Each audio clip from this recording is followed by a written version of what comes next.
আমাদের পার্টিগুলোতে আমাদের দেশে যে মানে দলের যে গঠনতন্ত্র মনে করেন যত গণতান্ত্রিক হোক, তারপরে নেতা যদি অগণতান্ত্রিক হয় টেকা খুব মুশকিল। কারণ আপনি লিখে রাখবেন শেষ পর্যন্ত কমিটির মেম্বার বানাবে দলের চেয়ারপারসন বা প্রেসিডেন্ট, তো বাকিরা ওই জায়গাতেই যাবে না। আপনি ডাকসু ভোট করার দরকার নাই, যে কেউ বানিয়ে দিলেই হলো, সমস্ত ট্রেড বডিতে বানিয়ে দিলেই হলো। সেই কারণে দলের মধ্যে গণতন্ত্র আসতে পারছে না। আর আমি মনে করি আমাদের ওই চর্চাটাই করতে হবে, যাতে আমরা মুক্তভাবে বলতে পারি, ডিসিশন মেকিং প্রসেসটাকে আমরা যেন ঠিক করতে পারি। আমি মনে করি কিন্তু যে এন্ড অফ দ্য ডিসকোর্স মিলবে না, এবং ডক্টর ইউনূসকে একটা প্রোক্লামেশন বলেন, এলএফও বলেন, তার মধ্যে দিয়ে যেতে হবে, তাছাড়া এটার কোনো বিকল্প নেই।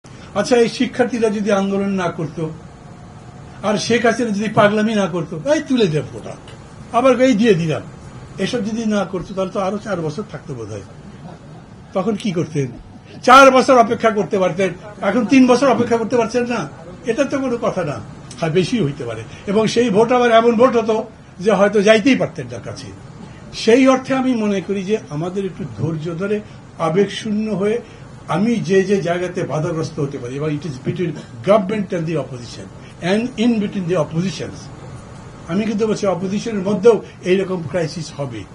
কোন জায়গায় যদি দেখা যায় আমার চাইতে উনি বেশি পপুলার, তবে ওনাকে ডাউন করার চেষ্টা করবো। পলিটিক্সই তাই করে, খালি পলিটিক্স চাকরির ক্ষেত্রে করেন না, প্রমোশনের সময় করেন না, ইউনিভার্সিটি টিচাররা প্রমোশনের সময় করে। আমি দেখেছি বিরাট এক অধ্যাপক, নাম বলবো না, তিনি জিয়াউদ্দিন বাবলু যখন শিক্ষা প্রতিমন্ত্রী ছিলেন, তার ড্রয়িং রুমে গিয়ে 2 ঘন্টা বসেছিলেন একটা প্রমোশনের জন্য। ভাই, সামটাইমস আসলে সিচুয়েশনটা এরকম হয়ে যায় যে আমরা কম্পালশনে পড়ে যাই, ভ্যালুগুলো ওয়ার্ক করতে পারি না, তাহলে সার্ভাইভ করতে পারি না।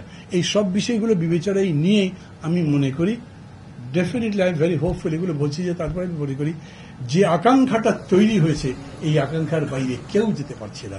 বিএনপি কত বড় পার্টি, আমি 7 দিন চেষ্টা করবো পারে আমার মিটিংয়ে 5,000 লোক হয় না, ওনারা 5 ঘন্টার নোটিশ দেয়, দেখা যায় 50,000 লোক আসে, তারপর জায়গা দেওয়া যায় না।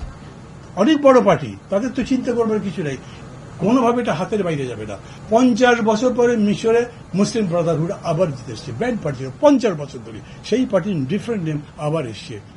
খুব ধৈর্য ধরে যে বলতে হয়, তাই বলছি। কেবল যে বললে না, রাজনৈতিক দলগুলোর মধ্যে গণতন্ত্র কবে থেকে আসবে, রাজনৈতিক দলগুলোর মধ্যে গণতন্ত্র কবে আসবে? আমি যদি দলের প্রেসিডেন্ট হই, আমার যদি মনে হয় সবাই আমাকে হুজুর হুজুর করুক, বাকি তাই করবে। রাশিয়ান কমিউনিস্ট পার্টির একটা কংগ্রেসের মধ্যে ব্রেজনেভ বক্তৃতা করছেন, তো একজন বলছে ধর কি কথাবার্তা বলে, তো উনি একটা কমিউনিস্ট পার্টির মেম্বার, সে চুপ করে রইল, কিছু বলল না। আবার থেকে বললো বলছে কি, আঙুল দিল, কথা বললো না। আবার তাকে জিজ্ঞেস করে, বলছে কথা বললো না। তারপর যখন শেষে তখন জিজ্ঞেস করতে, তোমাকে এতবার জিজ্ঞেস করলাম কথা বললে না কেন? আমি তো ব্রেজনেভের চোখের দিকে তাকিয়েছিলাম, উনি কোন দিকে তাকান, কিভাবে আসেন, তার উপরে নির্ভর করে। সোভিয়েত কমিউনিস্ট পার্টি কংগ্রেসের স্ট্যালিন বক্তৃতা করছেন, তখন কে ওই নির্যাতন ইত্যাদির উপর একজন বক্তৃতা করেছে, একজন জিজ্ঞেস করেছে আপনি তখন কোথায় ছিলেন, তখন কেউ জবাব দেয়নি। আমাদের পার্টিগুলোতে আমাদের দেশে যে মানে দলের যে গঠনতন্ত্র মনে করেন যত গণতান্ত্রিক হোক, তারপরে নেতা যদি অগণতান্ত্রিক হয় টেকা খুব মুশকিল। কারণ আপনি লিখে রাখবেন শেষ পর্যন্ত কমিটির মেম্বার বানাবে দলের চেয়ারপারসন বা প্রেসিডেন্ট, তো বাকিরা ওই জায়গাতেই যাবে না।